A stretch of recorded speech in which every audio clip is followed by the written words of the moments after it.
Yeah. Yeah. Thank you, Adam. Okay.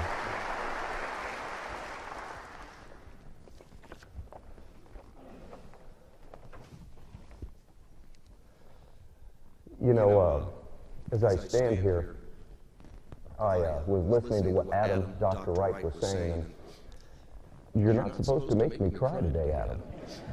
But thank you very much. I tell you what, I am so honored to receive this, especially from someone, Dr. Wright, that I respect, someone that I admire, and someone that I truly call a friend. Thank you very much.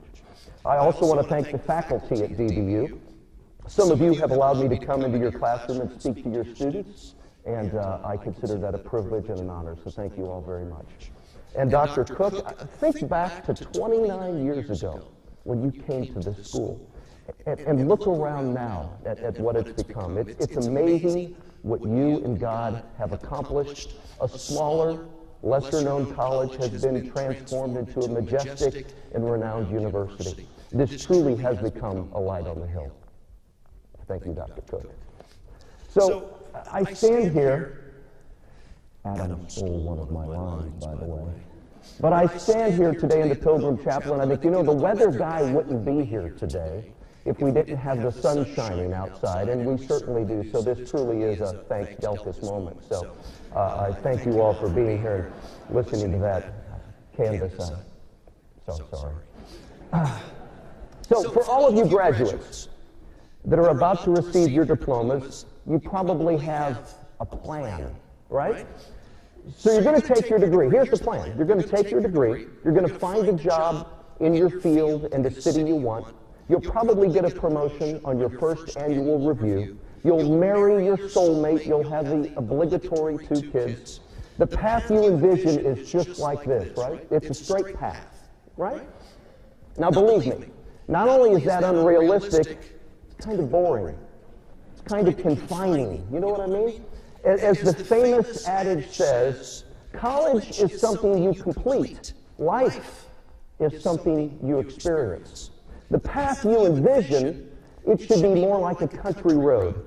There's going to be hills, there's going to be turns, there's going to be detours, there's going to be patches of gravel.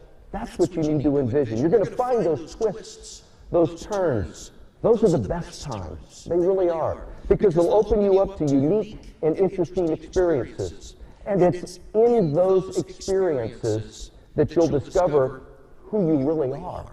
So if you just follow the plan, it's going to limit you. Trust me, there's so many opportunities and adventures you can't conceive of right now. My story, you heard Dr. Dowd talking about it, my story, it's not unique in that I set out on that straight path, but I had lots of twists and turns. Everybody does. When I was your age, as Dr. Dowd said, I was headed down the road to become a Major League Baseball player. I was sitting in the bullpen. And do you think it ever crossed my mind that I would be your weather guy? I mean, seriously. But I'm thankful for those twists and turns. I truly am, because I love what I do. And believe me, I wouldn't change a thing. So don't worry about the detours. Please don't worry about the detours. Embrace them. What those detours are, that's God working in your life. He sees the path before you. As you're all sitting here, I hope you feel successful. And you should, right? I mean, you've all worked very hard for 4 years, and some of you maybe a little bit longer, okay? And that's okay, because truly, at the end of the day, you've accomplished your goal. You really have. And you need to enjoy that feeling now. And listen to me, enjoy the feeling now, because what you're about to experience next are some failures. As you travel down that twisted path, those gravel patches, there's going to be disappointments. There's going to be failures, and that's perfectly fine. It's okay. Remember this, it doesn't matter how many times you fall, as long as it's less than the number of times you get back up. Failures can truly become a stepping stone to latter success. You remember the story of Thomas Edison when he invented the light bulb? It took him 1,000 tries before he was successful. And a reporter asked him, how did it feel to fail 1,000 times? Edison said, I didn't fail 1,000 times. The light bulb was an invention with 1,000 steps. You know, if you see deviation from the plan as failure, then you're going to fear it.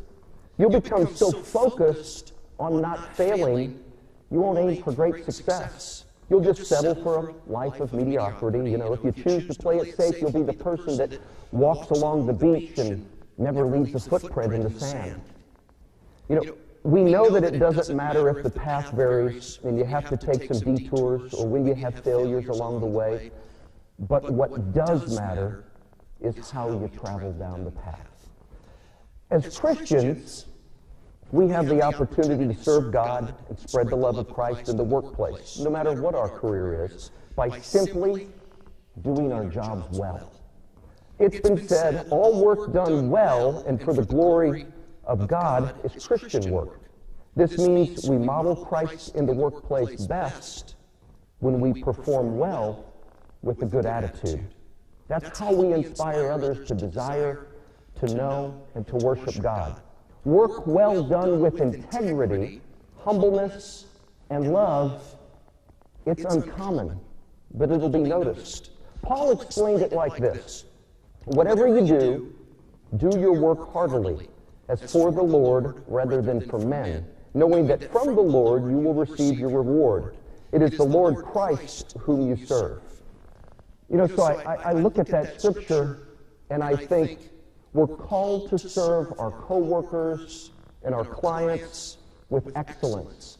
It's that quality of our, as Christians, it's that quality of our work and attitude that has to be different from the work and attitude of those who don't know Jesus. And it's that difference alone that is our witness in the workplace. So as you leave this campus today, whether you move home or whether you move to a new state or whether you're starting a new job or maybe pursuing another degree, think about this. Over your last 4 years, you've learned a lot about yourself. You've learned a lot about your passions.